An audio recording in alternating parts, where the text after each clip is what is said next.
बेरंग ड्रामे की अगली किस्त में आप देखेंगे कि आखिरकार महरोज़ एनी को अपनी बीमारी का सच बता ही देता है, क्योंकि वो मज़ीद एनी से छुपा कर इसे धोखा नहीं देना चाहता।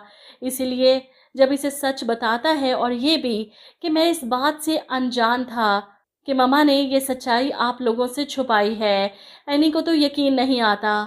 वो हाइपर हो जाती है कि आपकी अम्मी की खुदगर्जी, अपनी औलाद की खुशियों के लिए उन्होंने किसी की औलाद की ज़िंदगी बर्बाद कर दी। ये सब रिएक्शन इसका बनता था, लेकिन इसके नतीजे में महरोज़ की तबीयत जब बिगड़ती है और इसे हॉस्पिटल लेकर जाते हैं, ये बात एनी को परेशान कर देती है। जो भी है, महरोज़ से शदीद मोहब्बत करने लगी है। वहीं शहरयार भी एनी भाभी से माफ़ी मांगता है कि महरोज़ भाई का इस सब में कोई कसूर नहीं, ये भी अनजान थे कि अम्मी ने आपसे सच्चाई छुपाई। बहरहाल महरोज़ की तबीयत कुछ संभलती है तो इसे वापस फार्म हाउस लाया जाता है। एनी कोशिश करती है कि अब महरोज़ के पास जितना वक्त है वो इसके साथ अपनी ज़िंदगी को जी सके, क्योंकि जो होना था वो तो हो चुका, बदला तो जा नहीं सकता, और अपनी खुशियों के लिए वो खुदगर्ज नहीं हो सकती, महरोज़ से मोहब्बत करना नहीं छोड़ सकती। यही सोचकर खामोश हो जाती है कि यही मेरी किस्मत में था।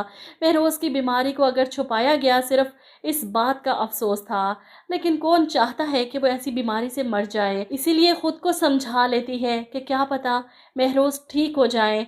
वो क्यों इस वक्त को बर्बाद करे, वो इसे खुश रखने की कोशिश करती है। इसके साथ फार्म हाउस में वॉक कर रही है।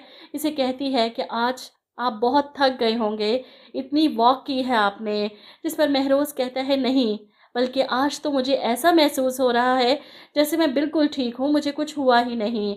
वहीं दूसरी तरफ आप देखेंगे कि महरोज़ की माँ इसके लिए काफ़ी परेशान है। पूरा एक दिन गुजर गया इन्हें गए हुए, लेकिन उन्होंने फ़ोन तक नहीं किया। ऐसे में अफ़ान अपनी माँ को समझाने की कोशिश करता है कि मामा, वहाँ पर सिग्नल का कितना प्रॉब्लम है, आप जानती तो है ना।